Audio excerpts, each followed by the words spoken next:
es Caché Noticias. Y lo habíamos dicho antes de irnos a la pausa, ya está con nosotros aquí en Caché Noticias el doctor Ismael Quintana. Él es constitucionalista. Doctor, muy buenos días. Buenos días, Joana. Un abrazo para usted y un abrazo para los amigos de Caché Radio. Gracias, doctor. ¿Qué tal las fiestas? Yo, la verdad es que huí de Quito, así que estuve por otros lados porque, francamente, me preocupó mucho la actitud de la gente el día viernes en la noche que había salido como si no hubiera mañana y, bueno, ojalá no estemos con consecuencias después de algunas semanas, así que yo con tranquilidad y moderación. Ojalá, justo ayer estábamos escuchando al presidente del COE, Juan Zapata, diciendo que lo ocurrido el fin de semana no tenía precedentes, o sea, nunca se había visto ese nivel de violencia, de aglomeraciones en las fiestas de Quito. Era increíble las imágenes que estábamos viendo. Sí, no, a mí me pareció que yo creo que se pudieron haber tomado medidas de prevención por parte de la alcaldía, acogiendo algunas recomendaciones del COE nacional. Sin embargo, ya también pasa por un tema de responsabilidad ciudadana, ¿no? El problema es luego cuando te piden ciertos requisitos, cuando te dicen que para ingresar a una institución o alguna entidad tienes que presentar el carnet de vacunación, te niegas y bueno, luego empiezas a embanderarte, ¿no? De que mis libertades, mis derechos fundamentales, cuando los derechos de terceros y el interés y la salud pública están en juego y parece que a la gente poco nada le importa, ¿no? Y doctor, ya que empezamos a topar ese tema, ¿qué tan constitucional, legal es pedir a los ciudadanos la presentación del carnet, del certificado de vacunación para acceder a un servicio público, para ingresar a un edificio público? Porque la semana pasada se había entendido que esto iba a ser así a partir del 2 de diciembre. Finalmente el presidente del COE, Juan Zapata, dijo que no, que esto es obligatorio solamente para los trabajadores de las instituciones públicas. Pero ¿hay condiciones o la ley faculta que en estos momentos, en estas circunstancias, se puede exigir este tipo de documentos para ingresar o recibir un servicio público? A ver, creo que esto habíamos conversado alguna vez también con ustedes y habíamos teníamos esa pregunta de la posibilidad, si era factible o no. De que los derechos fundamentales, tránsito, movilidad, acceso a servicios públicos en general, libertad de asociación, de reunión, no son libertades fundamentales absolutas. Quiere decir que admiten ciertas restricciones, ciertas limitaciones o la imposición de ciertos requisitos para su ejercicio. Mucho más cuando en Ecuador tenemos una norma constitucional, artículo 83, número 7, que indica que nosotros como ciudadanos tenemos el deber constitucional de anteponer el interés público a cualquiera de las necesidades o intereses individuales que podamos tener. Explico, si yo tengo un interés de salir como tonto, perdóneme que se lo diga así, a la Shiris el día viernes, a tomar como que si mañana se acaba el mundo, poniendo en riesgo la salud de terceros, pues yo estoy obligado a anteponer ese interés individual y en base a aquello pues yo tengo que admitir ciertas limitaciones o ciertas restricciones que el Estado me puede imponer. Así que yo veía con buenos ojos, yo no le encontraba ningún problema realmente de constitucionalidad al anuncio que hacía oficialmente el presidente de la República, que para mí estuvo claro, es decir, para ingresar a una institución pública usted tenía que presentar su carnet de vacunación con esquema completo, esa era la disposición. Parece que luego, pues, por dos o tres gentes que saltaron en el Twitter, como que se echa uno para atrás y pretenden aclarar algo que para mí estaba lo suficientemente claro, ¿no? En todo caso, yo sí lamento, por ejemplo, que el presidente Lasso haya retirado de la Asamblea Nacional la ley de gestión de pandemia que el gobierno de Moreno dejó mal o bien presentando en cumplimiento precisamente de una orden que emanó de la Corte Constitucional, que en uno de los dictámenes de estado de excepción relativos al control de la pandemia, ordenó que la Asamblea Nacional tramite un proyecto de ley de manos o de iniciativa exclusiva del presidente de la República para que precisamente se pueda evitar acudir al estado de excepción para atender la pandemia y que bajo el régimen ordinario de competencias de los distintos niveles de gobierno se pueda atender esta contingencia que por supuesto no ha desaparecido. Y la Corte dijo que ahí, en esa ley, se podían haber establecido limitaciones o requisitos a estas libertades fundamentales como la movilización, la libertad de asociación, la libertad de tránsito, inviolabilidad de domicilio, etcétera, etcétera, etcétera. Lamentablemente el presidente Lasso llegó al gobierno y retiró este proyecto de ley argumentando que era bastante sancionatorio.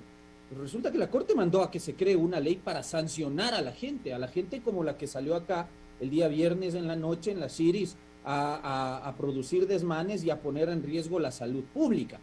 Y resulta que el presidente Lasso no ha vuelto con su equipo jurídico a presentar ese proyecto de ley, pese a que ya la Corte le dio 2 meses al gobierno para elaborar el proyecto de ley y 6 meses a la Asamblea Nacional para tramitar y aprobar esta ley. Y resulta que hasta ahora no tenemos ley de gestión de pandemia y bueno, los resultados están también saltando a la vista, ¿no? Fruto de eso es el hecho de que la gente sabe que no le va a caer ninguna sanción por estos actos de indisciplina y porque el Estado es muy bueno para salir a través del COE o sus funcionarios a decirle: yo veo con preocupación que la gente es indisciplinada, pero muy malo para aplicar con rigor sanciones desde el ordenamiento jurídico. No, y el tiempo sigue pasando y no hay ninguna señal de que se vaya a presentar esta ley.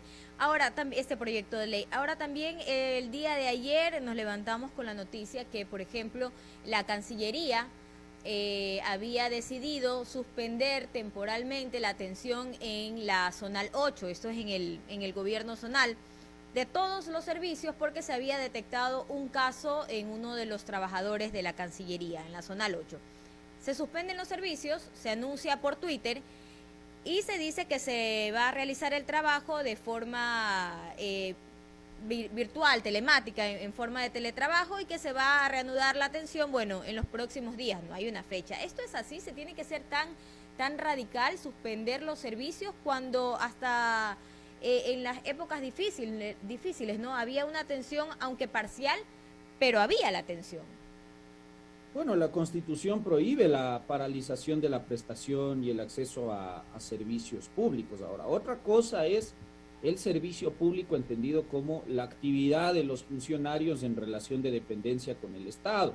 Según la Ley de Apoyo Humanitario, usted tiene la posibilidad de acogerse a la modalidad virtual o de teletrabajo en aquellos casos en los cuales sea posible. Ahora, yo no me explico esta contradicción en donde usted tiene casos de contagios en funcionarios públicos, pero por otro lado se desdice de la inicial disposición de que a las dependencias públicas solo se puede acceder con carné de vacunación y esquema completo de esa vacunación. Muchos entendíamos que esa era una disposición tanto para los usuarios de las instituciones públicas como para los funcionarios públicos, pero resulta que luego no ha sido así, que ha sido solo para los funcionarios. Y cuando usted tiene estos casos aislados, claro, entiendo yo que los expertos aconsejan aislar precisamente o hacer estos cercos epidemiológicos a las personas que están dentro de este grupo de gente que puede estar con el virus, ¿no? Pero paralizar la prestación de un servicio público siempre es llamativo. Doctor, y ya que estamos hablando de paralizar un servicio público, queríamos consultarle justamente, hace pocos minutos estábamos hablando de esta semiparalización del servicio de transporte público aquí en Guayaquil, que lleva ya un mes, son varias semanas las que tiene esta semiparalización. Por un lado, los transportistas dicen que pueden seguir 2, 3 meses con esta semiparalización que ellos llaman. Por el otro, el municipio de Guayaquil ha dicho que no se va a subir la tarifa del transporte urbano, y mientras se decide algo, los guayaquileños seguimos sin un servicio completo de transporte público. ¿Qué se puede hacer en este caso? Bueno, lo que pasa es que constitucionalmente la competencia respecto a la regulación del transporte público urbano le corresponde al gobierno municipal. En este caso, el municipio de Guayaquil debería tomar una decisión respecto a qué va a pasar con esa tarifa de transporte. Y por otro lado, usted tiene una norma constitucional que también impide la paralización, como le decía, de servicios públicos. Pero lo que pasa es que acá se actúa con contemplación. Entonces la gente, vuelvo a insistir, la gente sabe que no va a haber sanción y por eso hace lo que le hablábamos hace un momento acá en Quito el día viernes, hace lo que ocurre en Guayaquil, de que pues se paraliza la prestación del servicio público de transporte urbano porque pues no se inician los procesos penales por paralización de servicio público contra los directivos, los transportistas, los dueños de las cooperativas, que finalmente son los que dan estas disposiciones y que pues perjudican a la movilidad y al tránsito de la gente, en este caso de los guayaquileños. Entonces, el día en que acá se empiece a aplicar con rigurosidad el ordenamiento jurídico, estas cosas no deberían producirse, porque además, por otro lado, se tiene esta discusión de la calidad del servicio público que se presta versus la tarifa sí, la tarifa que se pide cobrar. Entonces, eso ya es competencia del municipio, ¿no? En eso ya el gobierno central no tiene nada que ver, en eso es puramente una discusión que tiene que llevarse a cabo dentro del municipio y analizar si se dan las condiciones o no para un alza de tarifa. Lo único que yo le puedo decir es que mientras se hace ese análisis, el servicio público constitucionalmente al menos no debería estar paralizado. Pero, doctor, entonces, ¿quién debería vigilar que el municipio cumpla con su competencia? Es que, a ver, no es obligación de los municipios subir el alza de las tarifas de transporte público solamente porque a los transportistas se les ocurre. Pero por lo menos revisarla, y ni siquiera eso se hace, ¿o no? Es que me imagino que pondrán ciertas condiciones. Yo no soy el experto y el indicado para decirle por qué no suben la tarifa. Seguramente es porque encuentran, como ocurre acá en Quito, que los transportistas prestan un servicio público deficiente, con unas unidades cochinas, con unas unidades que a duras penas pasan, yo no sé cómo, las revisiones vehiculares, y que prestan un servicio de mala calidad, entonces que maltratan al usuario y todas esas cuestiones. Y claro, bajo esas condiciones usted no puede pues permitir subir una tarifa, además que siempre subir la tarifa le genera un costo político muy, muy alto, ¿no?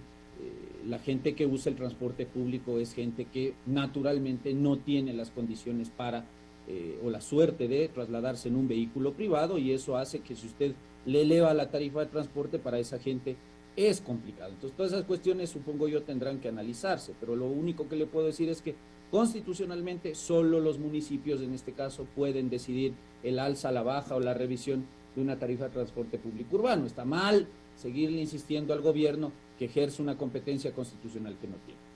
Estamos conversando con el abogado Ismael Quintana, constitucionalista. Mi compañero Carlos Zacoto se suma a esta entrevista. Carlos. Sí, abogado, muy buenos días.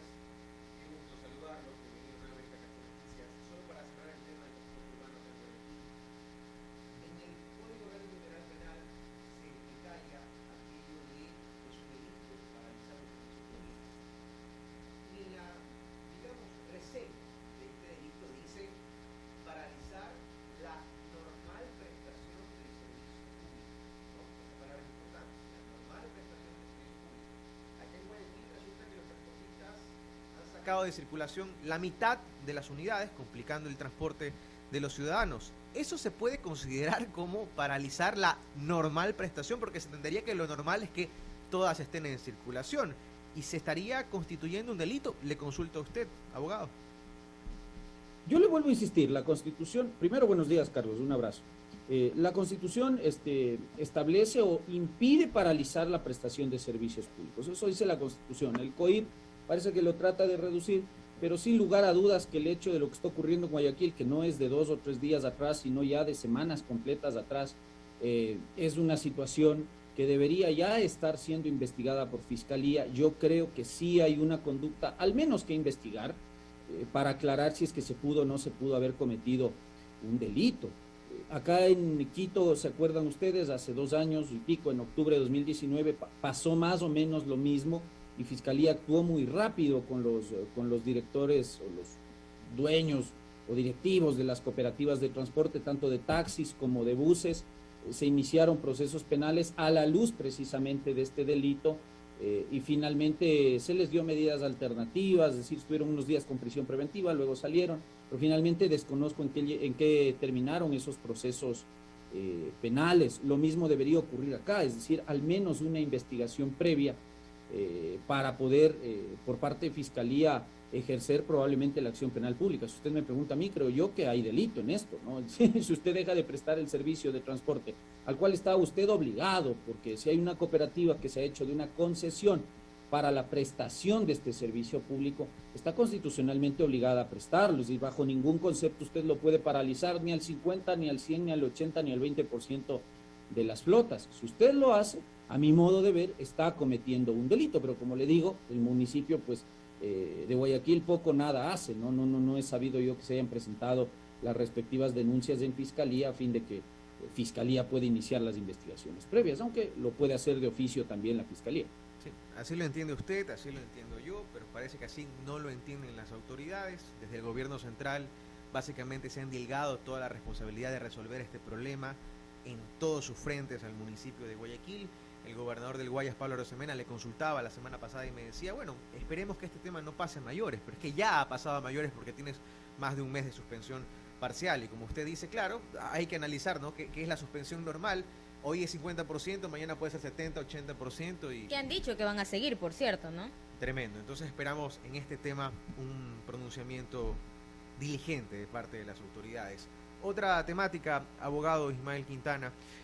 La Corte Constitucional hace unos meses aprobó la despenalización del aborto por violación y le mandó a la Asamblea a normarlo, a hacerlo ley, y ese plazo se vence a finales de diciembre de este año, es decir, en las próximas 3 semanas.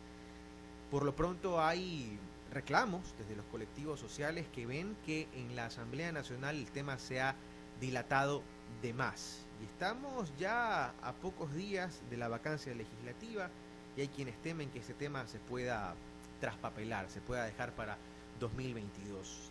¿Cuál debería ser el papel de la Asamblea Nacional en este caso particular? ¿Valen las dilaciones? ¿Se puede esto postergar para 2022 o se requiere de un pronunciamiento oportuno del legislativo?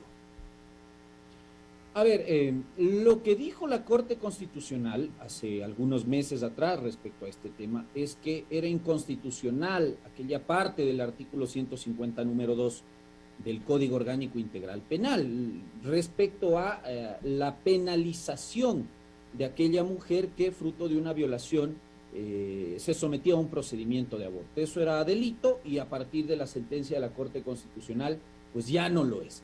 Y a partir también de esa decisión, la Corte le dio una orden, en primera instancia a la Defensoría del Pueblo y luego a la Asamblea Nacional, para que se tramite una ley que regule el procedimiento de interrupción voluntaria del embarazo en casos exclusivamente de violación, donde se establezcan requisitos del procedimiento, plazos máximos de semana de embarazo hasta la cual la mujer violada se podía someter a este procedimiento médico, es decir, cosas que la Corte no iba a regular en la sentencia, sino que dijo, esto lo dejo en manos del legislador. Y para eso le dio 2 meses a la Defensoría del Pueblo para presentar el proyecto de ley y 6 meses a partir de esa presentación para que la Asamblea Nacional tramite, debata y finalmente apruebe este proyecto de ley. Como usted decía, ya en este mes se vence y no hemos tenido al menos el primer debate para conocer a ciencia cierta cuál es el informe y el contenido de este proyecto de ley, más allá de que ya usted en la página web de la Asamblea Nacional puede encontrar el informe para primer debate con algunas cosas que resultan preocupantes. Y por ejemplo, usted revisa el artículo 9 de ese proyecto de ley, no se están cumpliendo por parte de la Asamblea Nacional, no solo los plazos, que de suyo ya es vergonzoso, ¿no? La Corte te ha dicho que son 6 meses y tú parece que prefieres pues irte de Navidades y fin de año y no hacer el trabajo que te ordena hacer la Corte, que además es vinculante, ¿no? La orden que le dio la Corte en esa sentencia es de obligatorio e inmediato cumplimiento, pero parece que a la Asamblea Nacional pues eso poco nada le importa, como tampoco le importa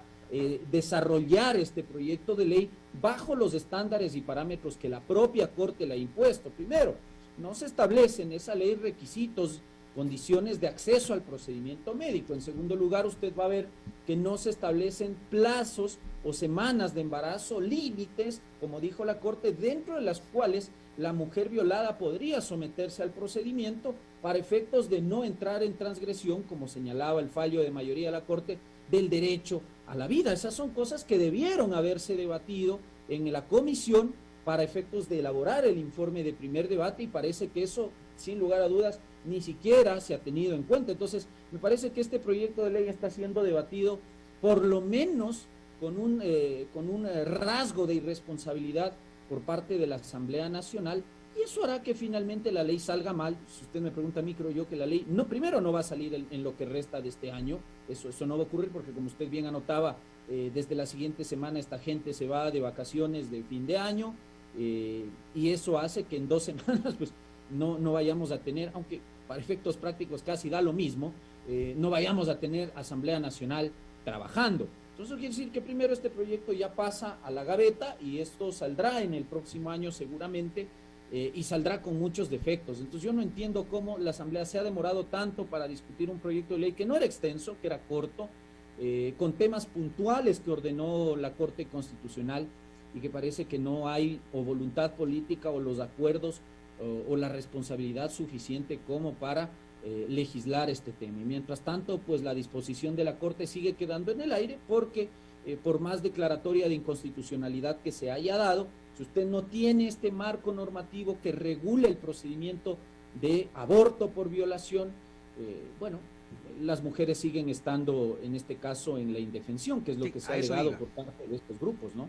Esa era mi pregunta. Entonces, en este momento, cuando no se ha normado, no se ha regulado todo lo importante, como semanas de embarazo, etcétera, etcétera, todos los detalles que se necesita tener en un tema tan sensible, sigue siendo en Ecuador el aborto un delito para las mujeres que hayan sido violadas.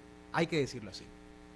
A ver, bueno, no, en regla general el aborto sigue siendo delito en Ecuador, es decir, aquí no hay una permisión por parte de la Corte para que las mujeres aborten incausadamente. No estamos diciendo eso, claro, no hay cheque en blanco. Exactamente, entonces debe quedar claro, el aborto sigue siendo delito y la excepción es este tipo de cuestiones, más la otra causal que también ha sido despenalizada hace rato.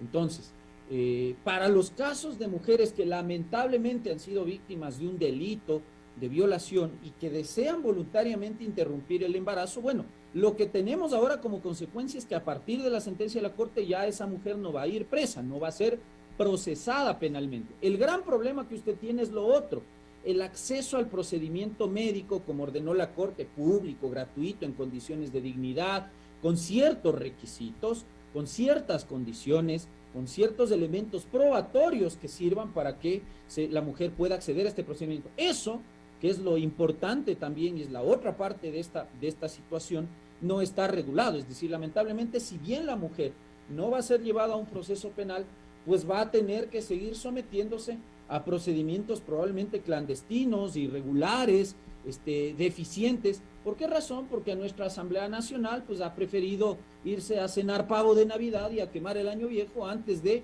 quedarse a discutir temas tan importantes como estos y otros temas que están dentro de la legislatura para su tratamiento y su conocimiento. Entonces, como usted ve, una falta de sindéresis y de responsabilidad de la Asamblea Nacional para con el país y para con las mujeres que han estado peleando principalmente este tema.